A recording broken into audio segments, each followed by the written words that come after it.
Donc nous allons voir en fait la grue à pince aujourd'hui. Donc la grue à pince est un système très simple à exploiter. Donc vous avez les clés qui se trouvent en général au niveau du joystick et vous avez le câble d'alimentation qui se trouve en fait dans la trappe de gauche, la petite trappe où en fait on sort les peluches. Donc les clés permettent d'ouvrir en fait toutes les portes. Donc en général, normalement il n'y a que celle-là dont vous allez avoir besoin pour pouvoir jouer. Ici vous avez la carte mère, quelques éléments et bien sûr l'accès au jeton. D'accord. On vient bien sûr de le brancher avec le câble par l'arrière, le joystick, le câble, et vous avez un petit bouton également on-off qui convient de le mettre sur marche. Donc il conviendra également d'ouvrir, d'allumer le bouton qui est en façade, et dès que ça c'est fait, la machine va faire un test et va revenir à son point le plus à gauche près de vous. Donc là, elle est prête, il n'y a plus qu'à faire jouer.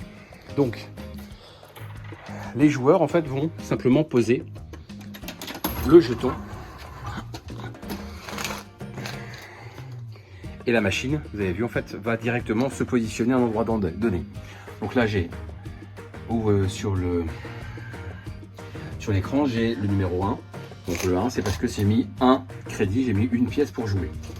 Donc si je mets un objet à récupérer,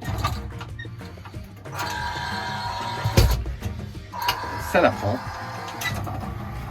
et ça va l'emmener à la sortie. Donc voilà le principe même du jeu.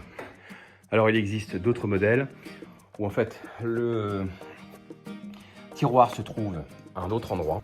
Donc à titre d'info, donc là vous avez le bouton on-off qui vous permet en fait d'interagir en fait avec l'alimentation en façade qui est beaucoup plus simple à pas mal de niveaux. Vous avez ce bouton là qui est un bouton de test qui vous permet d'éviter de rajouter en fait des pièces. C'est vraiment un but de test, un but de crédit pour avoir des crédits supplémentaires, mais attention, ça ne va pas respecter toute la programmation.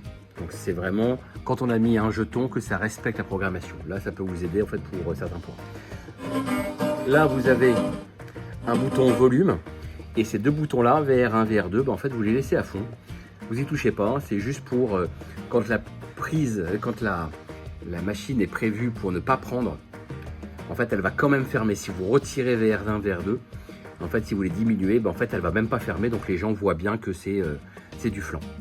Voilà, donc on n'y touche pas.